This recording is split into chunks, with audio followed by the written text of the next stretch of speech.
Por volta da meia-noite, Paulo e Silas oravam e cantavam louvores a Deus, e os demais companheiros de prisão escutavam. Atos, capítulo 16, versículo 25. Graça e paz a todos os eleitos do Senhor. Meu nome é Osvaldo Silva, esse é seu canal Palavra da Graça. E aqui vamos nós para mais uma mensagem do Evangelho da Graça de Deus. Eu li esse versículo em Atos capítulo 16 e a gente precisa só ler só um versículo, mas a história, resumindo, Paulo e Silas foram presos porque pregaram o Evangelho naquela cidade e irritaram os religiosos da época. E aí a gente já tem uma lição aqui que isso não vai mudar nunca. Toda vez que alguém prega a verdade da revelação do Evangelho, da graça de Deus, ele vai ser odiado e perseguido pelos religiosos. É sempre assim. Jesus foi perseguido pelos religiosos. Aliás, João capítulo 1, verso 12 diz que ele veio para os seus. É os religiosos da sua pátria, da sua nação, e perseguiram a ele. Os apóstolos foram advertidos por Jesus que seriam perseguidos e foram. Os 12 apóstolos foram martirizados por causa do Evangelho da Graça de Deus. E aí nós chegamos a Paulo, Atos capítulo 16. Eles foram pregar numa cidade, aí vieram os judaizantes, vieram os arautos da lei de Moisés, não é? Que até hoje nessas igrejas que tem por aí no Brasil e no mundo, eles têm práticas da lei de Moisés ainda até hoje, contrariando o Evangelho da Graça, que nos revela na carta aos Romanos, capítulo 10, verso 4, o fim da lei é Cristo. Então nós estamos em Cristo, nós não estamos na lei, não estamos debaixo de lei nenhuma. Nós estamos vivendo a graça de Deus e o ministério do Espírito. Muito bem, vamos voltar ao nosso versículo então. E eles ali foram açoitados em praça pública, Paulo e Silas. Foram presos como dois malfeitores, foram punidos, açoitados com varas em praça pública e depois lançados na prisão. E o carcereiro recebeu ordem para manter eles com toda a segurança presos.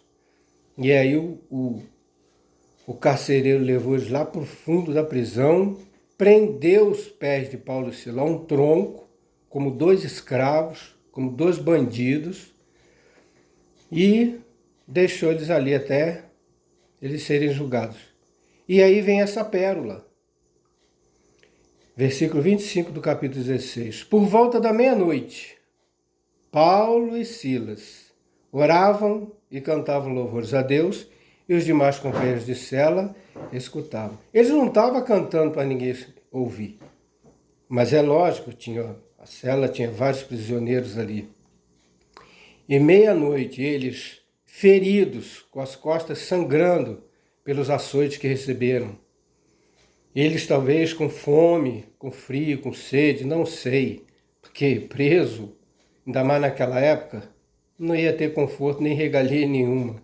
Ainda mais nessa condição que eles foram pegos, né? De transgressores, eles eram acusados de estar pregando contra a lei de Moisés. E não era nada disso.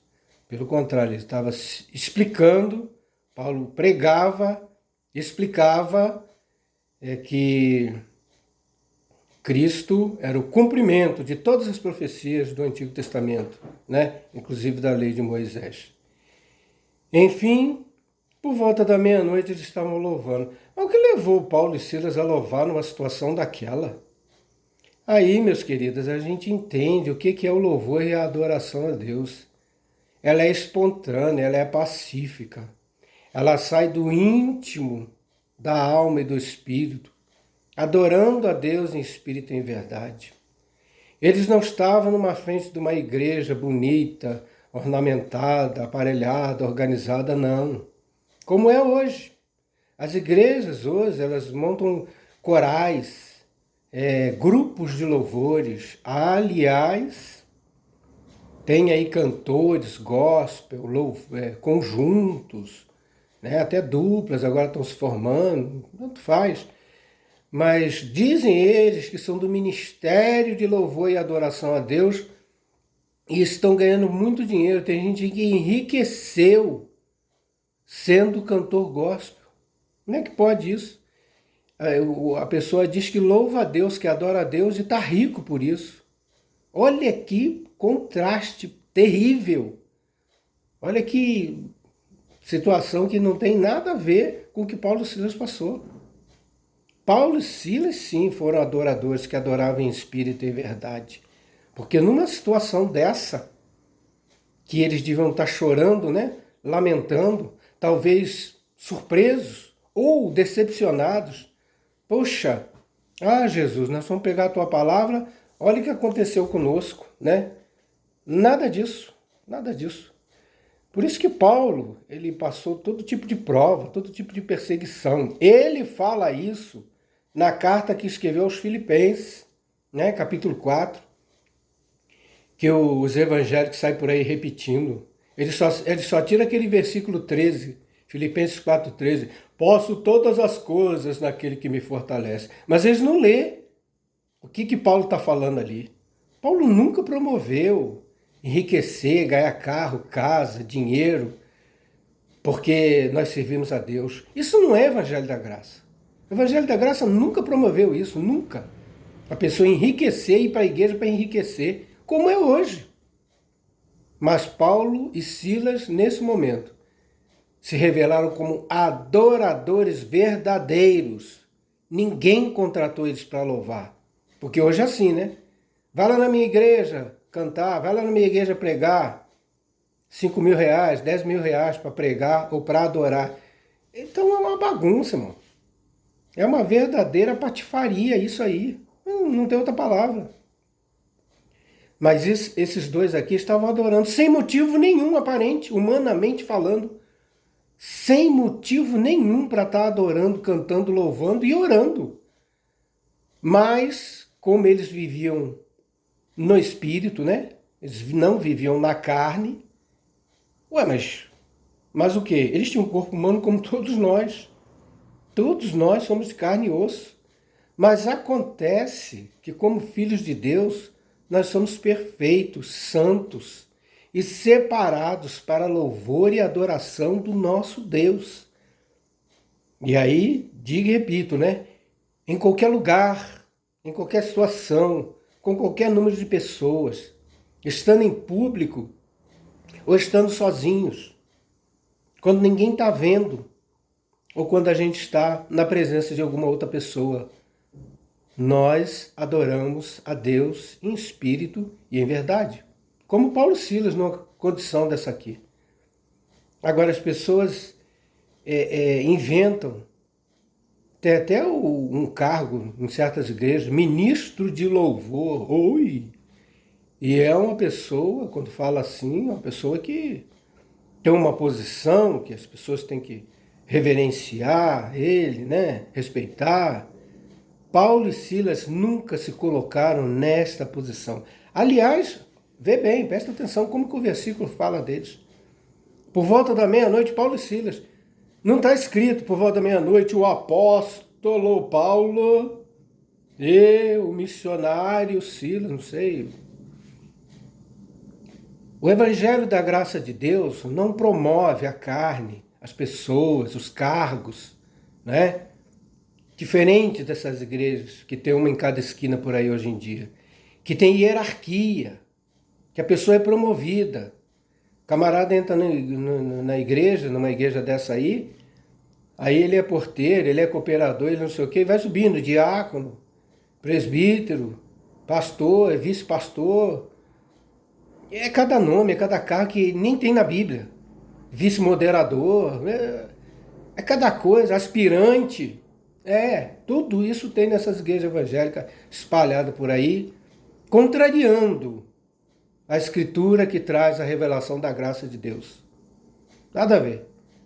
E Paulo, que teve a importância que teve, Paulo simplesmente foi responsável pela metade do Novo Testamento. Um homem, assim, humanamente falando, porque não foi sozinho, aqui ele já está com Silas, e ele tinha sempre uma equipe com ele.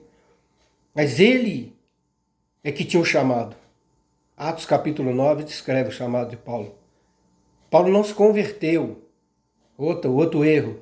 Precisa se converter. Precisa aceitar Jesus. Isso não existe na Bíblia. No Evangelho da Graça não tem isso.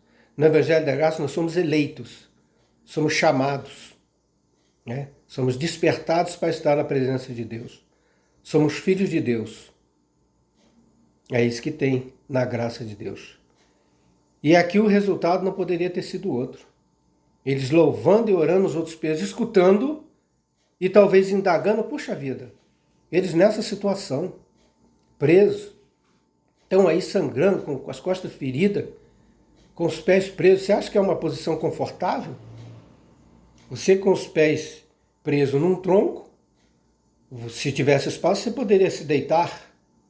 Se cansava, levantava e sentava. Agora, se fosse num canto da parede, você só podia ficar sentado.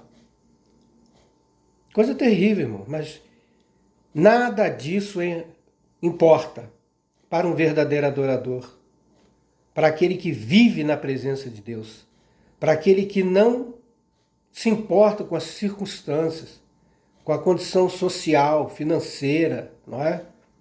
Porque é muito fácil pegar a Bíblia domingo numa igreja, vou adorar, estou indo lá adorar a Deus, olha só. E eu preciso sair de casa para adorar a Deus? Quem é que falou isso? Onde é que tem isso na Bíblia? Né? Se a pessoa fala que ainda não, nós vamos lá nos reunir como irmãos, né? Para a gente examinar as escrituras, até dá para entender, para aceitar um pouco. Mas falar que vai lá adorar a Deus, meu irmão, você aprendeu tudo errado. Estão enganando você, você está sendo enganado. Porque nós não precisamos ir em nenhum lugar para adorar a Deus. Porque o próprio Paulo escreveu aos Coríntios, está no capítulo 3 da primeira carta de Paulo aos Coríntios, no capítulo 6. Não sabeis que vós sois o templo de Deus e que o Espírito de Deus habita em vós? Vamos repetir isso aqui enquanto vivemos, irmãos. Até abrir o entendimento do povo, para eles não ficarem sendo manipulados nessas igrejas, enganados. É igual aquele versículo que eu já compartilhei também, Salmo 122, verso 1. Alegrei-me quando me disseram, vamos à casa do Senhor. Não tem mais casa do Senhor para a gente ir, porque a casa do Senhor hoje somos nós. Como é que a casa do Senhor vai na casa do Senhor? A casa do Senhor era o templo em Jerusalém, que não existe mais. Sabe o que tem lá, no lugar do templo em Jerusalém, que era no Antigo Testamento? Uma enorme mesquita muçulmana. É isso aí. Outra religião, né? Religião está aí, sobrando, para todo lado aí. Agora, Deus não nos chama para nós sermos religiosos, não. Mas para nós termos um perfil, um comportamento de adoradores, à semelhança de Paulo e Silas. Que numa situação que eles deviam estar falando, ô irmãos, ora por nós, não é assim que o pessoal faz hoje? Ô irmão, vamos levantar um clamor, o irmão está internado. Igreja, vamos orar, porque o irmão vai ser submetido a uma cirurgia. Ô gente, vamos buscar a Deus por causa da Covid. Ué. Paulo e Silas não se importaram com nada. O que vai acontecer conosco? Será que nós vamos ficar aqui nessa prisão? Quanto tempo ficaremos detidos? Por volta da meia-noite, que eles deviam estar dormindo, cansados, descansando, eles levantaram a voz em adoração a Deus e oravam, provavelmente dando graças. Não fala aqui, mas Paulo sempre falou isso, ensinou para as igrejas, ele ia praticar. Até porque ele se colocava como exemplo. Não é? Na carta aos Coríntios mesmo ele diz, sede meus imitadores, como eu sou de Cristo. Ele se colocava como exemplo. Porque ele abandonou tudo. Largou tudo, deixou tudo para trás.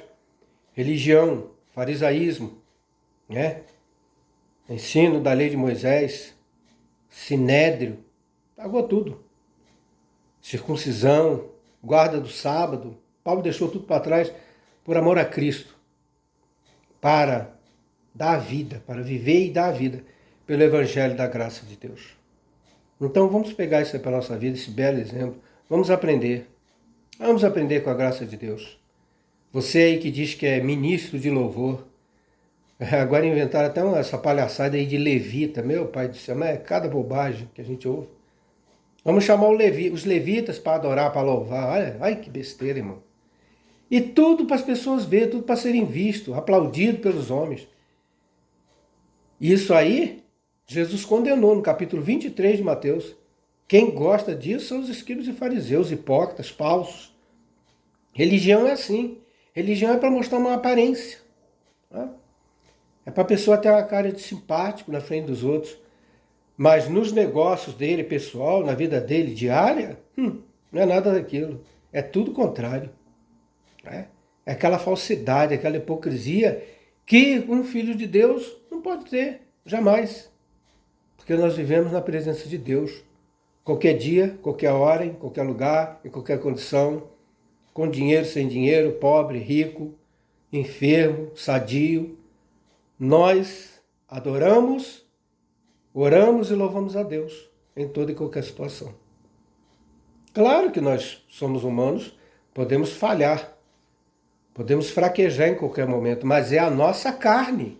A nossa carne é assim. Nós não vamos nos aperfeiçoar pela carne. Nós vamos sempre estar alinhados com Deus em espírito e em verdade. Então, uma mensagem breve, uma meditação aí, seria muito bom para quem quiser ler esse capítulo 16 de Atos dos Apóstolos aí, que tem muita riqueza aí, muita coisa boa falando da graça de Deus. Mas eu quis meditar nesse versículo 25, porque à meia-noite, numa prisão fria, mal cheirosa, sem conforto nenhum, com fome, com sede, Paulo e Silas levantaram a voz para adorar a Deus, porque os verdadeiros adoradores têm esse perfil, agem dessa forma. Exemplo para a nossa vida. Glória a Deus por isso. Deus abençoe a todos. Amém.